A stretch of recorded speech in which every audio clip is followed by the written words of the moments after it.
Շնորհակալություն Յուզեևոր։ Խոսքից մի քանի հստակեցումներ, որտեղ ձեր պատասխաններում կան այսպես հարցեր առաջացնող բաներ։ Տեսեք, դուք ասում եք Ծառուկյանի հետ կապված պետք է ավելի վաղ այս գործընթացները տեղի ունենային։ Եթե տեղի չեն ունեցել, ինչու իրավապահ, բարձր մարմինների ղեկավարները պատասխանատվություն չեն կրել։ Հիմա գնացել են ոմանք հանգստից ասում Խաչատրյանը, Արվիշտի Քյարամյանը։ Եթե այդ պատասխանատվությունը չկա, արդյոք դուք չեք կարծում, որ հիմա Արթուր Պողոսյանը, քննչական կոմիտեի նախագահը, կոպիտ ասած, կաշվից դուրս է գալիս Ծառուկյանին գետին տապալելու համար, որ դուք համարեք, որ նա ճիշտ է աշխատում եւ մնա իր պաշտոնին։ Ինչու պատասխանատվություն չեն կրել, եթե կարծում եք, որ լավ չեն աշխատել նախորդները։ Մեկ, երկրորդը անկլավների հետ կապված։ Ես ուզում եմ հստակ լինի։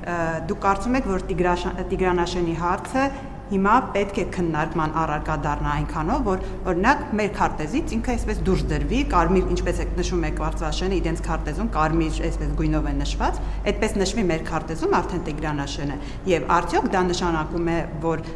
արդեն հստակ է, որ փոխանակման հարց է դրված սեղանին։ Եվ հիմնական հարցը, պարոն Փաշինյան, դուք խոսում եք շատ Ծառուկյանից, որ տեղյակ չեք, մի կասկածելի է, որ դուք այդ տեսանյութը չեք տեսել, բայց ամեն դեպքում այստեղ Ծառուկյանի եւ ձեր հարաբերությունների մասին չի հարցը։ Դուք ձեր հարաբերությունները ինչպես տեսնում եք, բայց արդյոք մեղավոր են այն բոլոր հազարավոր քաղաքացիները, որոնք աշխատում են Ծառուկյանի ընկերություններում, որոնց աշխատանքային իրավունքն է ոտնահարված, որոնք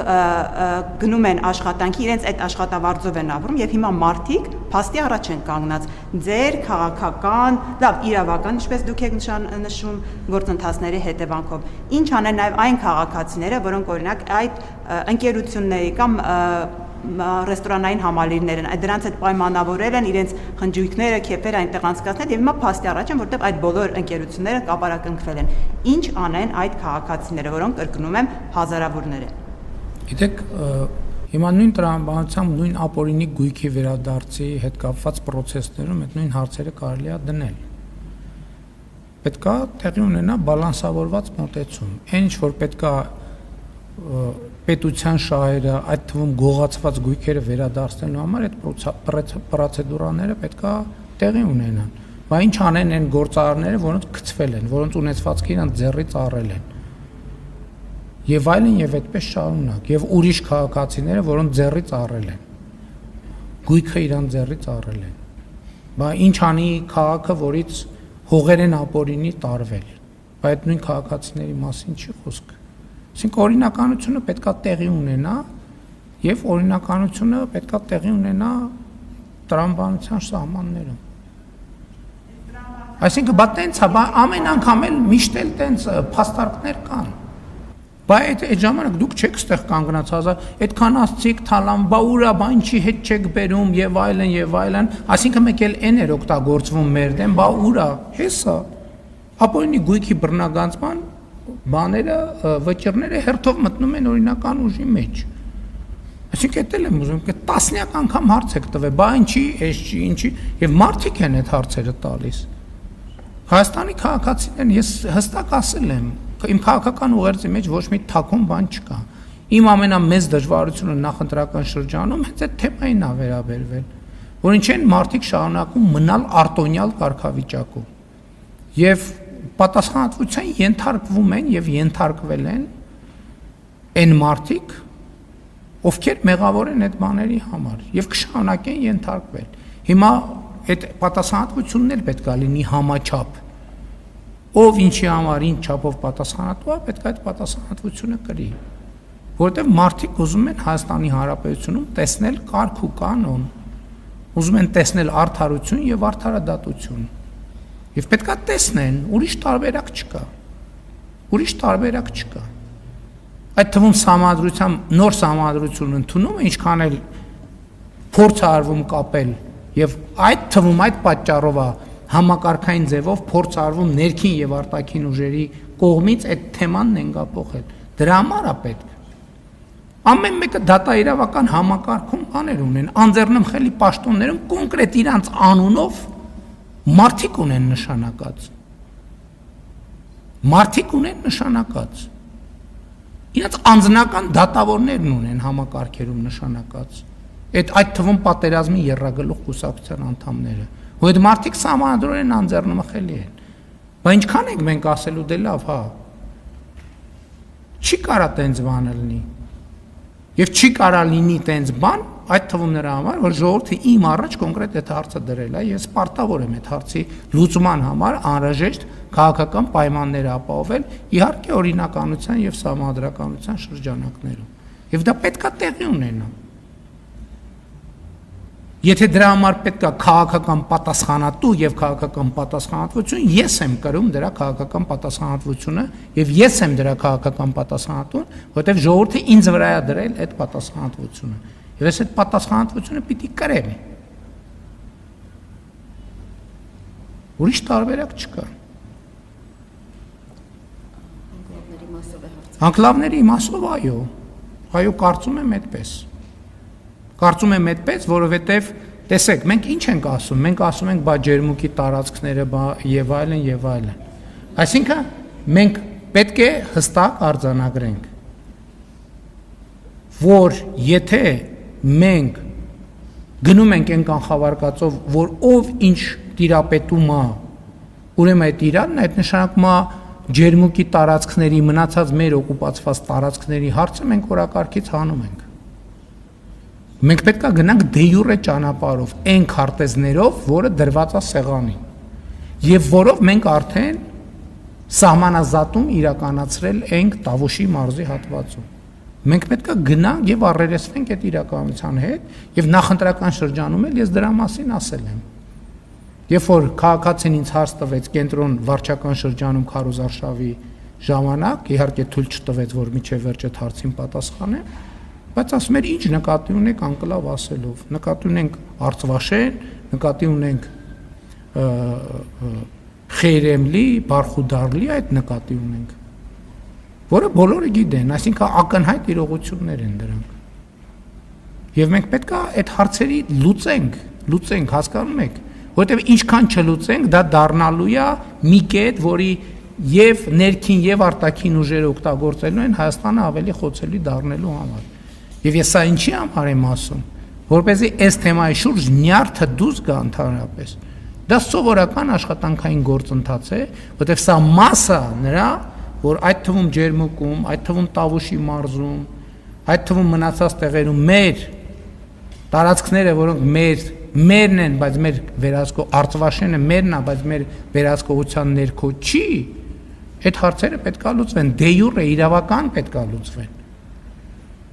Եվ դե յուրե հիմնավորումն է, մենք այն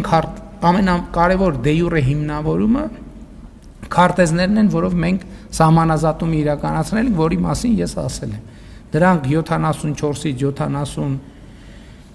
78, ինչքան հիշում եմ, թվականի քարտեզներն են, որոնք անցել են այդ սահմանապահ տերմինաբանությամբ կամ սահմանային տերմինաբանությամբ հերթապահության ընթացակարգ, այսինքն ստացել են իրավական ուժ։ Այսինքն Ալմատի հռչակագիրը հենված է այդ քարտեզների վրա։ Այո, մենք պետք է ասենք, որ դա կա եւ պետք է արտահայտենք այդ թվում մեր քարտեզներում ոչ թե ձեր ասած ձևով, այլ երևա որ այդտեղ հարց կա, որին մենք պետք է անդրադառնանք։ Օրինակ ընդդիմության ներկայացուցիչներից մեկը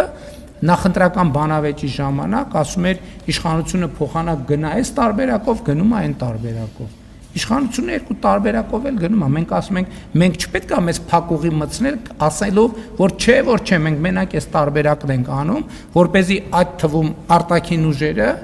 դա օգտագործեն մեզ փակուղի մտցնելու համար։ Մենք ուզում ենք այդ թեմայի շուրջ եւ հանում ենք այդ թեմայի շուրջ նյարդը, որովհետեւ այդտեղ նյարդի խնդիր չկա, որովհետեւ իրավիճակը հայելային է։ Ինչ լուծում Արցվաշենի դեպքում կլինի, նույն լուծումներն էլ կլինեն մյուսների դեպքում։ Սրա մասին է խոսքը։ Եվ սա եւ ելի եմ ասում, ուզում եմ ձեր ուշադրությունը սրա վրա հրավիրեմ, որովհետեւ եթե մենք ասենք, գիտեք, ինչ չէ, այդ քարտեզում կա, բայց դա մեզ չի հետաքրքրում, մենք դրանով Ադրբեջանին հնարավորություն կտանք ասելու, որ հա ջերմուկի տարածքը քարտեզում կա, բայց դա մեզ չի հետաքրքրում, որովհետեւ մեր բանի տակ է, մեր կոնտրոլի տակ է։ Իսկ խաղաղության համաձայնագիրը եւ սահմանազատման կանոնակարգը ուրիշ տրամաբանություն ունի եւ մենք պետքա մեր ստանձնած պարտավորություններին, տեքստին, բառին եւ ոգուն մնանք հավատարիմ։ Աշխատողների հետ կապված ամեն ինչ կանենք, որպեսզի աշխատողների իրավունքները պատշաճ ձևով պաշտպանվեն։ Դե գիտեք, մի քանի օր անցել, մենք ամեն ինչ կանենք, որպեսզի բոլոր աշխատողների իրավունքները հնարավորինս պաշտպանված լինի։ Çünki այդ մարդկանց շահերը չենք անտեսի։ Հաջորդ հարցը Սիրիկ։ Ինչ։ Շատ Արադ ցեմենտի հետ կապված է, այսինքն ինչ։ Հիմա Արադ ցեմենտի հետ կապված process կա։ Ես ասել եմ, որ ընդ որում դա ես ոչ թե քաղաքական հայտարարություն եմ արել, որից հետո դա եղել է, այլ քննությունը դա ցույց է տվել գրություն ազդակ է եկել կառավարությանը, որից հետո ես ասել եմ։ Ես Արադ ցեմենտի աշխատողներին էլ խորհուրդ եմ տալիս եւ խնդրում եմ, որովհետեւ Արադ ցեմենտը շատ շուտով լինելու է պետական։ Նշանակվելու է նույն ընթացակարգով կառավարիչ եւ եկեք այսօր այնպիսի բաներ չանենք, որ վաղը մյուս օրը Զանգեզուրի պղնձամոլիբդենային կոմբինատի օրինակն եմ ուզում հիշեցնել։ Ես կապանում զգուշացրեցի, ասի տեսեք, այն մարդիկ, ովքեր այսօր այլև պատվերով գործողություններ են անում, այդ մարդիկ ազատվելու են աշխատանքից։ Ես հունիսին ասեցի, այդ մարդիկ արդեն օգոստոսին բոլորը ազատված էին աշխատանքից, նրանց մի մասի դեմ քրեական գործ է հարուցված, նրանց մի մասն է դատվել է։ Ես ուզում եմ, որ պարզ լինի խաղի կանոնները, որ այդ մարդկանց մի մասն էլ միջև մի միջնորդավորված կամ ուղղակի միջնորդում է, որ վերականգնվեն աշխատանքի։ Ես էլ ասում եմ, չէ, հարգելիներս, այն ժամանակ հստակ կանոնը սահմանվել է։ Լսել եք ինչ եմ ասել։ Ես չեմ կարող, որովհետև այդ ասած այդ թվում ժողովրդի առաջ ստանձնած պարտավորություն է, ես չեմ կարող դրանից նահանջել։ Հիմա նույնը խնդրում եմ Արադ ցեմենտի հարգելի աշխատողներին չմտնել դաշտեր, որ հետո տարիներով անընդհատ այս նույն ցիկլի մեջ մտնենք, նրանք ովքեր կանեն այդ կարգի գործողություններ, այսինքն, չգիտեմ, մարդկանց վրա ճնշում կգործադրեն եւ այլն, փորձելով նրանց մղել գործողությունների, ազատվելու են աշխատանքից։ Այո, սպառնում եմ ըստ էության։ Հաջորդ հարցը Սիրիկ։ Դուք նախորդ հարցին պատասխանեցիք, խոսեցիք նյարդի, նյարդը առաջացավ նաև լրագրողների շրջանում, որ կանգնած էինք,